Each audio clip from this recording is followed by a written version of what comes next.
Hyphy. Okay. What's the origin of the word? The Bay Area. Say it in a sentence. Me and my homies popped purple pills and went hyphy at the Sideshow. Hyphy. Hyphy.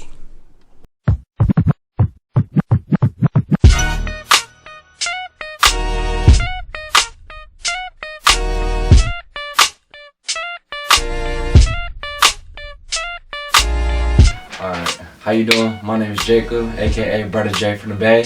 Yo, what's good? I'm DJ Deverock from the Bay Area. I am Francis Valier. Everyone calls me Kiko. Basically, the Hyphy movement was a way for us Bay Area, we call them Baydestrians back in my day, but it's a way for us to express ourselves. So the Hyphy movement was a movement that stemmed from the early 90s all the way to 2006. It was a combination of culture and a reaction to the historical events going on at the time.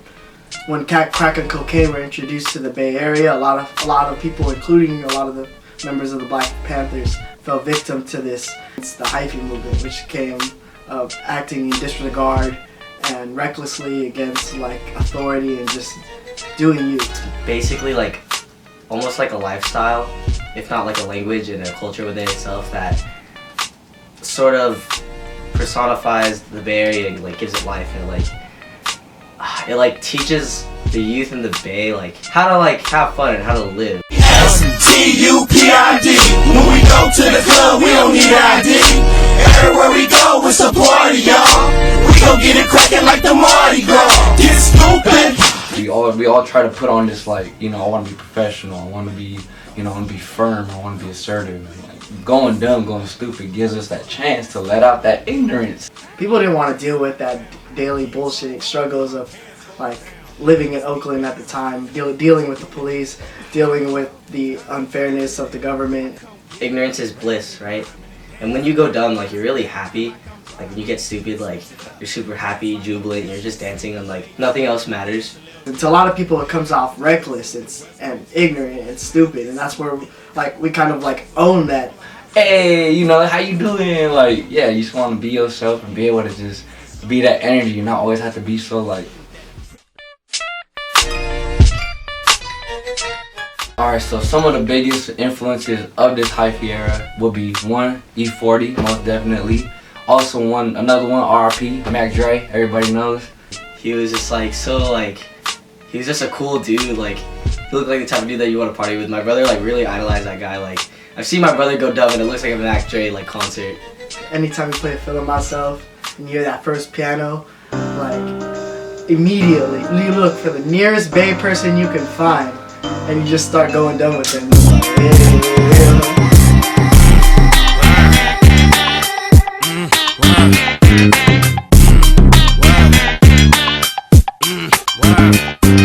The thing that differentiates Bay Area music from the rest of the stigma of West Coast hip hop is that it's very non-violent. Like the worst it gets to crime is pimping and I guess maybe underage drinking. But that's what I admire. It's very maybe if not peaceful then non-violent. The message that we sent was just to have fun and to enjoy yourself rather than I have a problem with you, I'm gonna fuck you up type of shit. Like that shit doesn't happen as often in the Bay. So, a Sideshow, you get a group of people and we get, the car, we slap a bunch of Hyphy music or whether it's, mob music from the Bay Area, whatever it is. And we basically do donuts and act the food. So, there is some drugs involved, smoking, drinking, whatever, turn up, have fun. But all in all, it's just to bring out that wild side in us. So Thizz is what it is, know what I mean? And basically, well first, Thizz actually originated from drugs. It's the Bay Area word for ecstasy.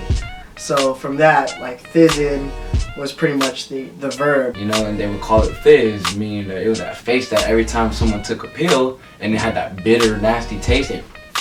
A face where you kind of and they would get on and start getting hyphy. So turping is basically the mixture of finger tutting and tutting. and across the floors, gliding and sliding and popping and locking, as well as bone breaking.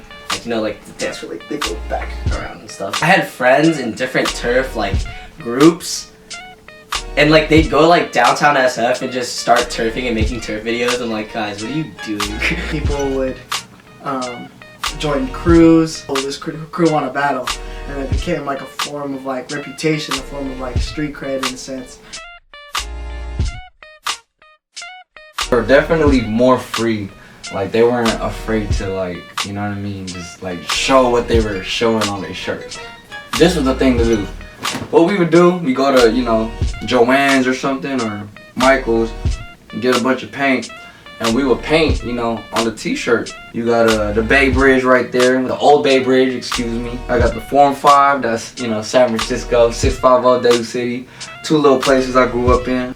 We got Thiz right there with Mac Dre in the background throwing up his little furrow sign. Like, you'd have like gangster ass SpongeBob smoking a joint, like, you know, with a weed chain, and it's like, dude, that's SpongeBob. Like, what the hell? But yeah, that was a part of the hype movement. They would like take innocent stuff and basically like bug them out.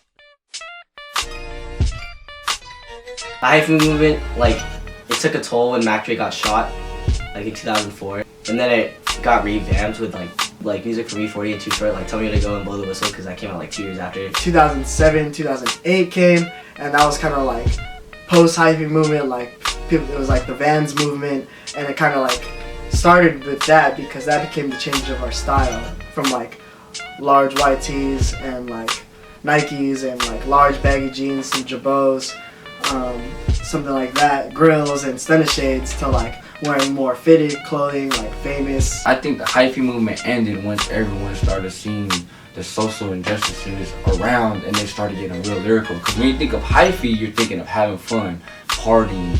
But as time progressed, 2006, 2007, we had a recession in 2008. All of that stuff is irrelevant now. Because now everyone sees that we're speaking on real stuff that we're seeing, so you're seeing a lot of more of the lyrical aspects getting played into the Bay Area. And if you listen to a lot of the songs after the hyphy movement, some of them try to incorporate, you know, the hyphy into it, but a lot of the stuff they're saying is some real shit. We're still the legacy of that movement because it's like we've learned so much from it, and like we've been inspired by it, and we've taken so much out of it that now that we're in this university setting in which there are people that don't understand this, like we teach them that, you know?